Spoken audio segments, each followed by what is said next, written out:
नमस्कार साथियों, प्रेम की बात और फैक्ट्स में आप सभी का स्वागत है। उम्मीद करता हूं आप सभी बेहतर होंगे।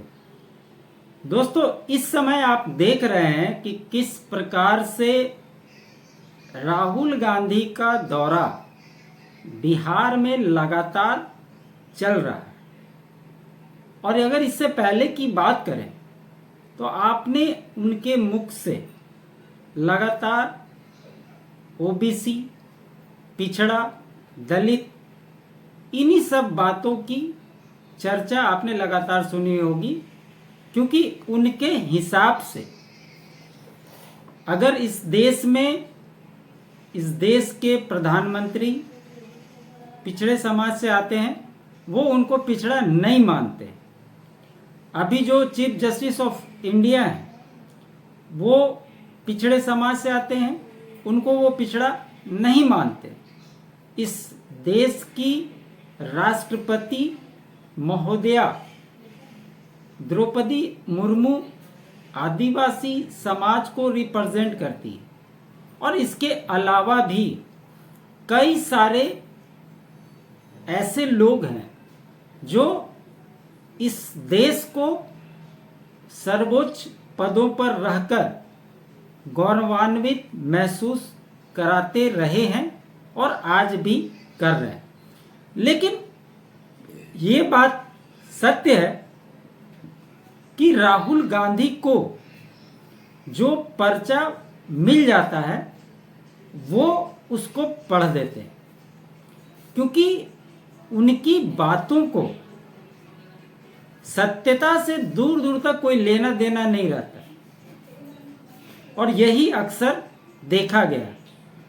ये बातें मैं इसलिए कह रहा हूं क्योंकि आज कांग्रेस ने अपने शासनकाल के दौरान और आज की कांग्रेस जिसका नेतृत्व राहुल गांधी कर रहे हैं, ये कितने प्रकार से झूठ बोलते हैं, इसी की पोल इस वीडियो में खोलने वाला हूं। और इस बात को मैं नहीं कर रहा हूं, इस देश के chief justice of India B R. Gavai साहब ने बहुत विस्तृत रूप से किया है। गवई साहब लंदन में एक कॉन्फ्रेंस में गए हुए थे और वहां की सुप्रीम कोर्ट के साथ साथ अपने देश के सुप्रीम कोर्ट के, चूंकि वो चीफ जस्टिस हैं, इनको आमंत्रण मिला था। और साथ ही साथ अंबेडकर, डॉक्टर भीमराव अंबेडकर जी के बारे में भी, कॉन्स्टिट्यूशन के बारे में भी बोलने का उनको मौका मिला। और क्या बातें उन्होंने की, यह आप सभी को जानना चाहिए। तो मैं इस बात की शुरुआत इसी से करता हूं कि वहां क्या कुछ हुआ।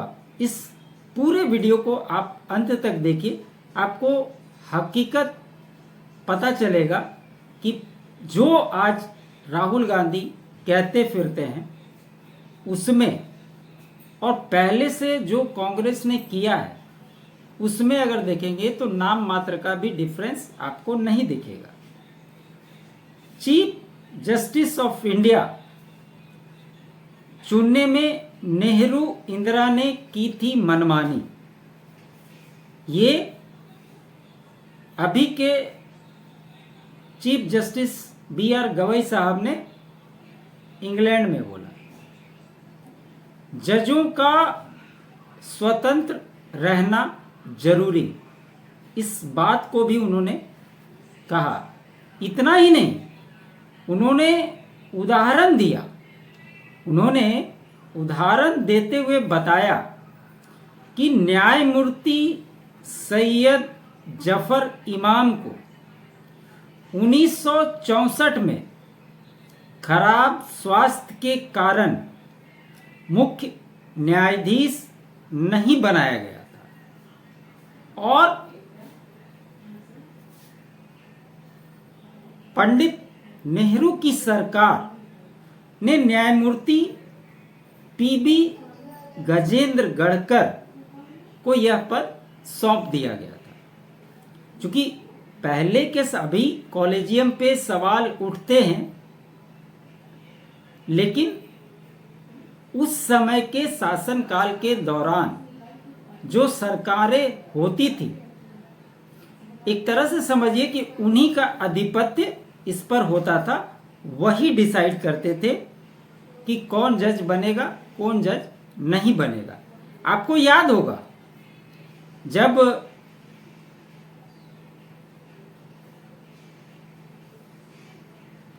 एक चर्चा हो रही थी, जब राष्ट्रपति जी के खिलाफ तमिलनाडु वाले केस में 2 जजों की खंडपीठ ने फैसला सुनाया था कि राष्ट्रपति को भी 90 दिन के अंदर कोई बिल अगर जाता है तो उनको उस पर जवाब देना होगा, नहीं तो वो बिल स्वतः कानून बन जाएगा।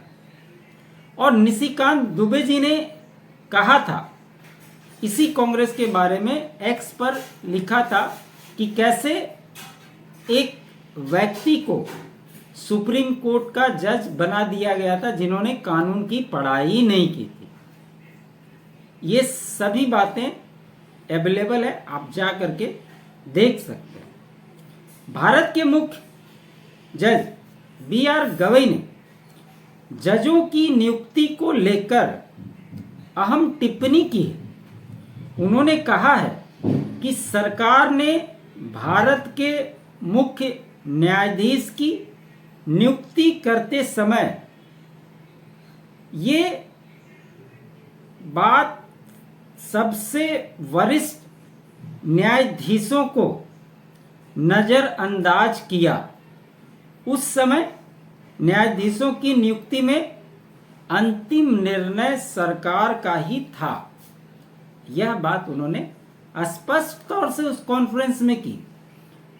मुख्य न्यायाधीश ब्रिटेन के सुप्रीम कोर्ट द्वारा आयोजित एक गोलमेज सम्मेलन में न्यायिक वैधता और सार्वजनिक विश्वास बनाए रखने के विषय पर ये बातें कह रहे थे।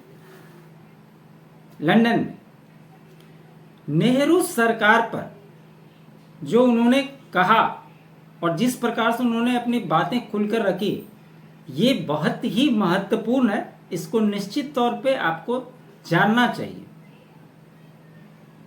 चीफ जस्टिस ने कहा कि जिन 2 जजों को दरकिनार किया गया है वे हैं जस्टिस सैयद जाफर इमाम और जस्टिस हंसराज खन्ना।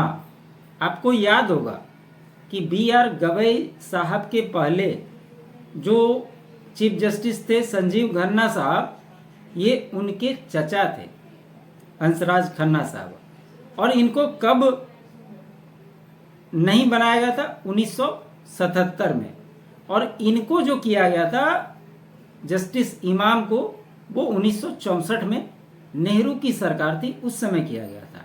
चूंकि इंदिरा गांधी से इनका हंसराज खन्ना साहब का नहीं पड़ता था, इसलिए उन्होंने इनको सुप्रीम कोर्ट का चीफ जस्टिस बनने नहीं दिया था। और उसके बाद उन्होंने कहा कि मुझे यह कहते हुए गर्व है कि भारत में एक ऐसा मुख्य न्यायाधीश है जो वंचित वर्ग से आता है। इसको कहने में उन्होंने कहीं कोई गुरेज नहीं दिखाई। इसके बाद उन्होंने कहा, लंदन में डॉक्टर भीमराव अंबेडकर के दूरदर्शी ढांचे के कारण ही वंचित वर्ग से आने वाले व्यक्ति आज उच्च संवैधानिक पदों तक पहुंच पा रहा है। यह बात उन्होंने की। उन्होंने गर्व से उल्लेख किया कि भारत में एक ऐसा मुख्य न्यायाधीश है जो वंचित वर्ग से है। ऐतिहासिक ग्रेस इनमें ये बोले चीफ जस्टिस, यह भी बहुत महत्वपूर्ण। लंदन में एक जीवन दस्तावेज भारतीय संविधान के 75 वर्ष और डॉक्टर अंबेडकर की अस्थायी प्रासंगिकता विषय पर आयोजित व्याख्यान में मुख्य न्यायाधीश गवई ने कहा कि यह गर्व की बात है कि 75 वर्षों में भारत में 2 महिला राष्ट्रपति हैं, जिनमें वर्तमान राष्ट्रपति देश के सबसे वंचित आदिवासी समुदायों में से एक से आती हैं। हमारे पास एक महिला प्रधानमंत्री रही हैं। हमारे पास एक दलित मुख्य न्यायाधीश रहे हैं। हमारे पास 2 लोकसभा अध्यक्ष रहे हैं जो दलित समुदाय से हैं। और जब भारतीय संविधान ने 75 वर्ष पूरे कर लिए तब यह एक उल्लेखनीय संयोग है कि भारत की राष्ट्रपति एक महिला है और आदिवासी वर्ग से आती हैं।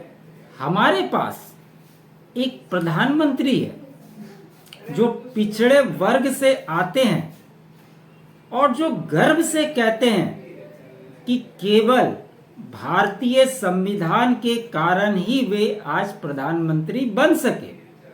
और मैं भी गर्व के साथ कहता हूं कि भारत का मुख्य न्यायाधीश एक वंचित वर्ग से आता है, साधारण पृष्ठभूमि से, और वह इस सर्वोच्च पद तक पहुंचा है। उन्होंने यह भी कहा कि हमारे 3 संवैधानिक प्रमुख वंचित वर्गों से हैं और संयोगवश हमारे पास एक विधि मंत्री है जो वंचित वर्ग से आता है, यानी कि कानून मंत्री इस देश के वो भी वंचित वर्ग से आते हैं। अभी इस देश के जो उपराष्ट्रपति हैं जगदीप धनखड़ साहब, वो भी दलित समाज से आते हैं। और आप याद कीजिए, भाजपा के मोदी सरकार के 3 टर्म में इससे पहले एपीजे अब्दुल कलाम को बनाया, फिर रामनाथ कोविंद साहब बने और अभी द्रौपदी मुर्मू जी को बनाया गया। तो ये सारी बातों को उन्होंने खुलकर कहा। अब आते हैं राहुल गांधी पे।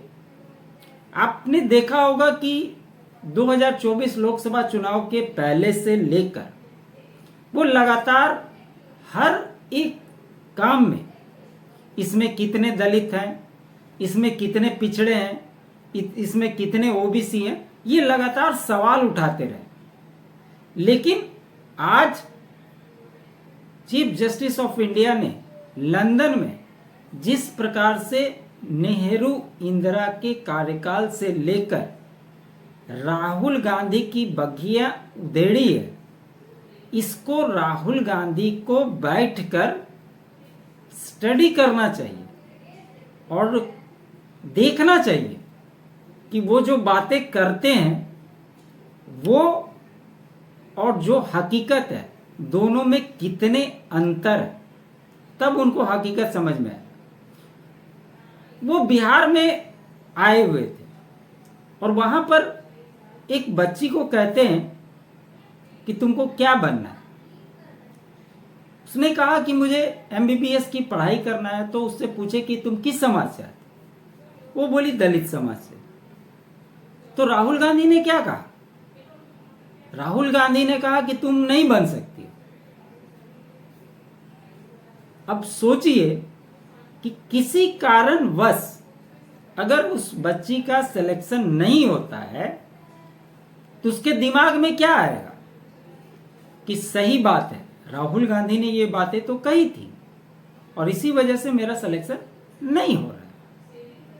तो इस प्रकार की घृणा की राजनीति करना कहां तक जायज है, ये आप लोग खुद सोच सकते हैं। ऐसे ही एक सभा में एक महिला से उन्होंने पूछा कि आपका बच्चा पढ़ाई करता है, सरकारी स्कूल में करता है या प्राइवेट स्कूल में करता है? उस महिला ने कहा कि सरकारी स्कूल में पढ़ता है। तब उन्होंने पूछा कि वहां अंग्रेजी की पढ़ाई होती है? उस महिला ने कहा कि हाँ होती है, कंप्यूटर भी लगे हुए हैं, कंप्यूटर की भी पढ़ाई होती है, साइकिल मिला हुआ है, पोशाक की राशि मिलती है, मिड डे मील मिलता है और हर चीज अच्छे से किया जाता है। तब राहुल गांधी ने क्या मुद्दा उठाया कि महाराष्ट्र में अचानक से 57 लाख न्यू वोटर कैसे बढ़ गए। ये मुद्दा उन्होंने बिहार आकर ही उठाया था और बिहार में भी मैच फिक्सिंग की बात राहुल गांधी ने की। यही राहुल गांधी का चाल चरित्र और चेहरा है। एक रैली में उन्होंने कंपाउंडर को बताया था ऑर्थोपेडिक सर्जन, जिसके बारे में भाजपा ने कहा कि अगर आप इसी तरह की बातें फैलाएंगे और खास करके कांग्रेस पार्टी जो राहुल गांधी को पीएम प्रोजेक्ट करती है, तो सबसे पहले ये बताना चाहिए कि क्या राहुल गांधी ओबीसी पिछड़े समाज से आते हैं, और अगर नहीं आते हैं तो फिर उस समाज के जो लोग कांग्रेस पार्टी के अंदर है उनको क्यों नहीं बनाते, उनके बारे में क्यों नहीं चर्चा करते। यह भी कांग्रेस को बताना चाहिए। अब देखिए, मैं थोड़ा सा आंकड़ा दे देता हूं। जो नीट यूजी एमबीबीएस सीटों की संख्या जो देश भर में 780 मेडिकल कॉलेज हैं, उसमें 1,18,190 सीटें हैं। अब इसमें से 27% आरक्षण है, तो मोटा मोटी आप मान के चलिए कि लगभग 30,000 सीटें आएंगी। तो इस देश में हर साल जो 30,000 छात्र एडमिशन लेते हैं इस कैटेगरी में, क्या यह आंकड़े राहुल गांधी को दिखाई नहीं देते हैं? या जिस प्रकार से पहले की राजनीति उन्होंने की है, पर्चे को देखकर बिना सिर पैर के बात को कहकर निकल जाना है, वही काम आज भी वो कर रहे हैं। अब इसमें कैटेगरी वाइज भी अगर आप देखेंगे, एससी का 15% है, एसटी को 7.5% का आरक्षण है, NEET reservation for OBC non creamy layer 27% इनकी आबादी है, जनरल ईडब्ल्यूएस का 10% और जो पर्सन डिसेबिलिटी अदर्स में आते हैं उनका 5% है। तो आज जिस प्रकार से BR गवई साहब ने लंदन में पहले की सरकार, कांग्रेस की सरकार के बारे में और बिना नाम लिए हुए आज जो कांग्रेस कर रही है उसके बारे में जो बातें कही, वो इस देश को जाननी चाहिए, समझनी चाहिए। और जो लोग बड़बोलेपन की तरह बोलकर निकल जाते हैं, उस पर कितना विश्वास किया जा सकता है, इसका आकलन आप खुद भी कर सकते हैं। उम्मीद करता हूं मेरा ये विश्लेषण आपको अच्छा लगा हो, तो लाइक जरूर कीजिएगा, अधिक से अधिक शेयर कीजिएगा। चैनल पे नए हैं, चैनल को सब्सक्राइब कर लीजिएगा। मेरे अल्टरनेट चैनल फैक्ट्स को भी आप अपना समर्थन दें। साथ ही साथ